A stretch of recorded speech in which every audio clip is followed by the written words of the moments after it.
Figures who will come to Damascus, a prophet or interpreter of the law called the Star, and a prince of the line of David called the Scepter.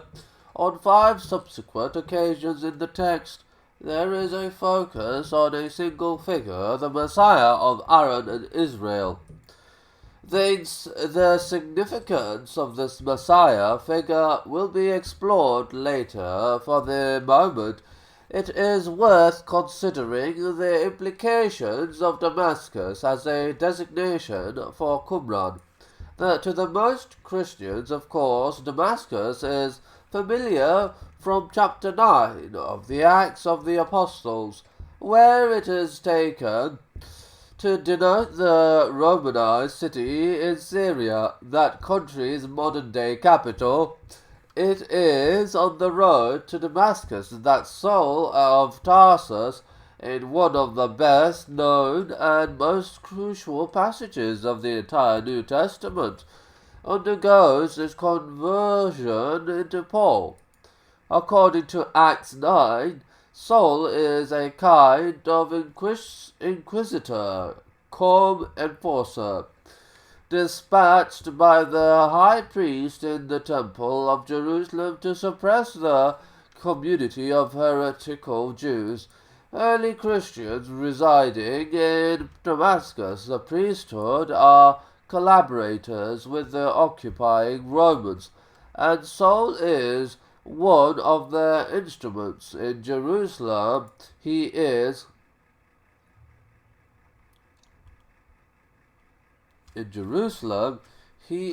already said to have participated actively in attacks on the early church. Indeed, if Acts is to be believed, he is personally involved in the events surrounding the stoning to death of the individual identified as Stephen, acclaimed by later tradition as the first Christian martyr.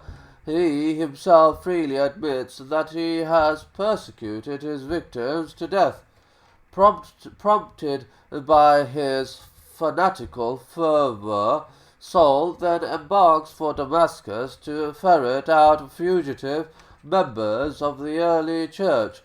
Established there, he is accompanied by a band of men, presumably armed, and he carries with him arrest warrants from the high priest in Jerusalem. Syria at the time was not a part of Israel, but a separate Roman province governed by a Roman legate, with neither an administrative nor a political connection with Palestine. How then could the high priest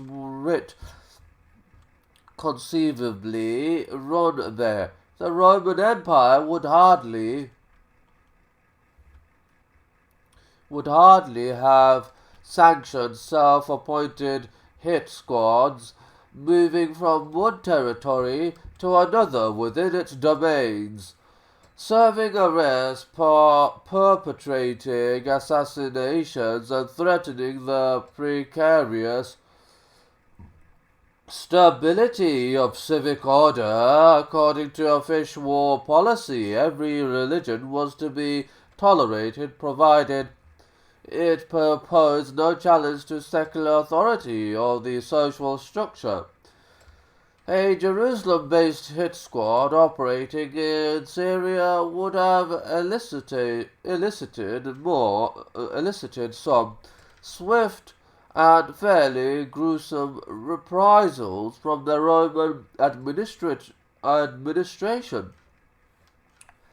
Reprisals such as no high priest whose position depended on Roman favour would dare to incur given these circumstances. How could Saul and Tarsus, armed with warrants from the high priest, possibly